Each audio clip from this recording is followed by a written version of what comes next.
Hello, let's continue our Sudoku adventure with Killer Stair Steps by Strosahl.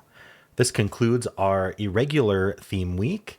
I will sprinkle the remaining irregulars I have throughout the rest of the month, probably, rather than featuring them for 2 more days.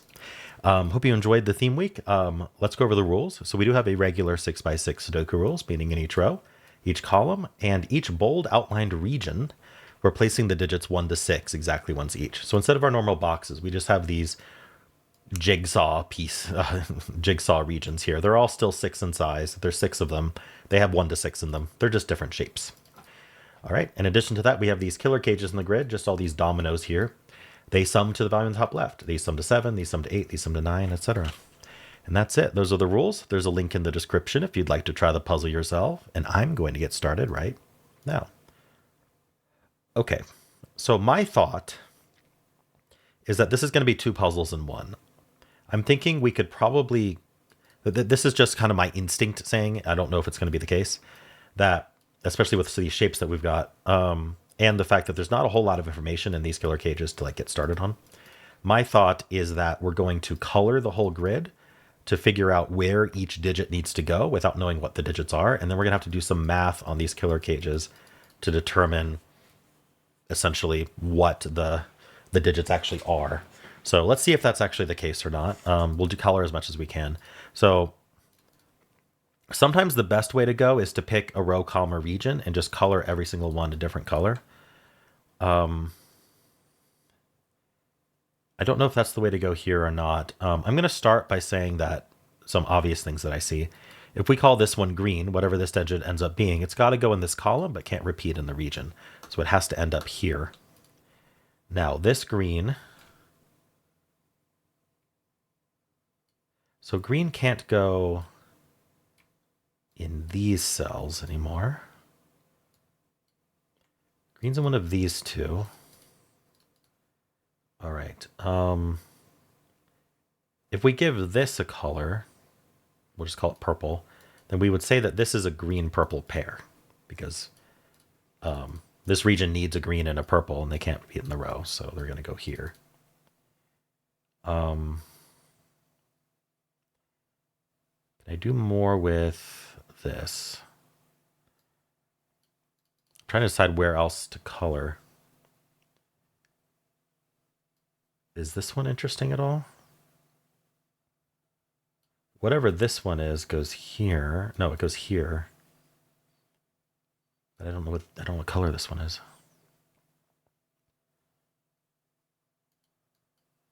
This one can't go here or here. Do we have any oh, how about green in this region? Okay, green looks down, green looks in. Green is here. So we're going to need a green in this row. One of these two.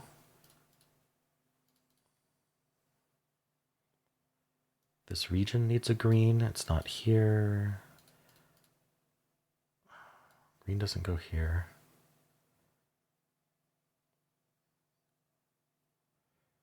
I'm having a hard time scanning this. There's so much, like the dotted lines crossing with the bolds and the weird shapes of the regions. Normally I'd just color the regions, which would help, but I want to color each individual cell too, and that gets really busy if we do that. So we'll see what we can do here. So what do we know about green so far? We know it's in a 6 cage and a 7 cage. So let's think about that. The 6 cage is either 1, 5 or 2, 4. Now 7 cage and 2 can be any of the digits. So actually that doesn't help any. But we know that green is 1, 2, 4, or 5. So it would either be 1 plus 6, 2 plus 5, 4 plus 3, or 5 plus 2. So I don't think this is helpful yet. Either green or purple is in this 6, which is 1, 2, 4, 5.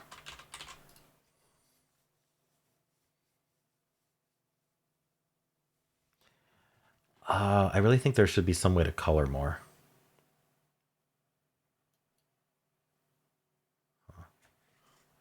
So if this was green,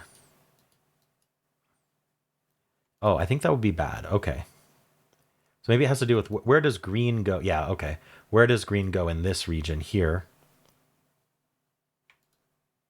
And the answer is just right here. This and this together force this to be green for the region. Okay. So that's 1, 2, 4, 5. So we can't be 1 plus 7. So green is not 1, which means this isn't 5, this isn't 6. And then we're either going to be 2 plus 6. We can't be 4 either. Can't be 4 plus 4. Whoops. These aren't 4, so this isn't 2, and this isn't 3. Making this a 2, 5 pair.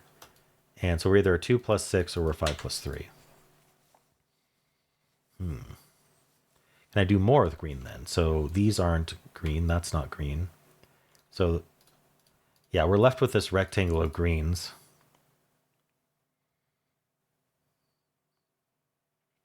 Okay.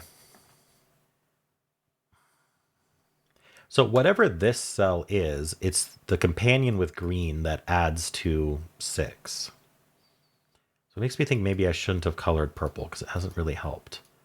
So if I do this instead,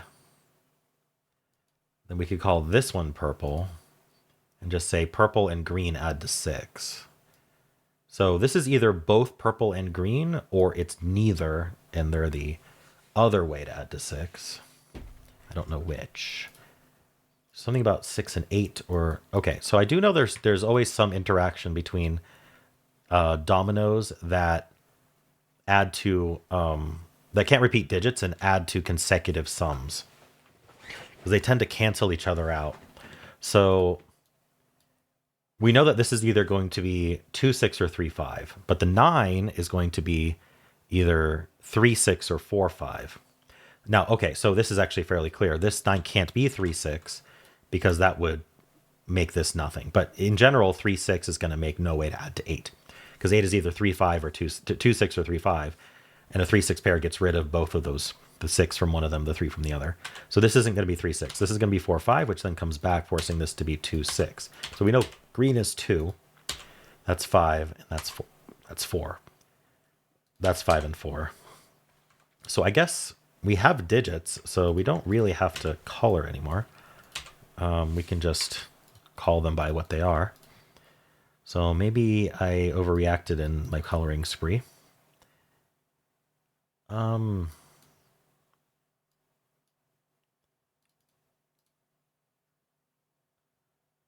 So maybe 4s or 5s have something to do. Or what? This row is just down to 1, 3.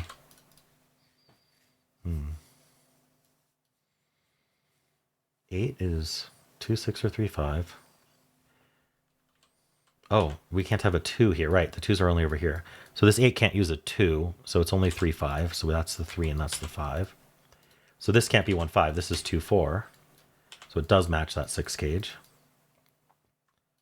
There's still a 2 over here somewhere, so we should keep those marked. Still don't know what this is. Here we need 1, 3, 6. So this is either a 1, 6 pair. Oh, so that can't be 6, that can't be 1. Or we're 3, 4. 2, 4 pair, so this is a 1, 6 pair. What are we doing with that? I think I'm going to color the regions now, because I'm not going to be coloring individual cells anymore. So we're just going to give these each a color, and that'll really help with scanning. All right. Guess I should have done it from the start. I didn't know. I guess we had to color the greens to find out, though. Okay, anyway. So purple region has 2 digits left. We need a 1 and a 6. And that makes a 1, 6 pair here, which gives us 4 and 3. So that's 1 and 3. And this can't be 4 anymore. We placed a 4 in red. So that's 2 and that's 4. And that's 2. 2s are done. This is only 6. What does yellow need? 1, 4, 6. So the 4 can only go here. This is a 1, 6 pair. This row needs 1, 5, 6. So this is 1, 5 only. These are the same. They are not a pair. Through this medium, we know that they're the same. 6 is one of these two. Okay. Oh, what is the red needs 1, 5? Okay, that's these 5. So that's 1, that's 5. So this is a 1-6 pair. Okay. Oh, the 1 gives us this 6, though. So that's 6-1, 6-1, 6-1. This is a pair, 3-5. The 5 tells us that's 3, that's 5. Over here we need a 3 and 6. So that's 3, 6. This is a 4. And then down here we need 1, 3, 5. That's 5. That's 1. That's 3. All right. Cool puzzle, Scott. Trying to think like what was the path here. What maybe coloring the greens was the path. I wish I had noticed this a bit earlier. And then just kind of working through shared digits in these killer cages and restrictions on them. Recognizing the 8 and the 9 next to each other is important because it really does reduce what they can be just naturally. Thinking about how they add to 17 might help, but I've never really been able to work it out that way. All right, cool. Well, how'd you do?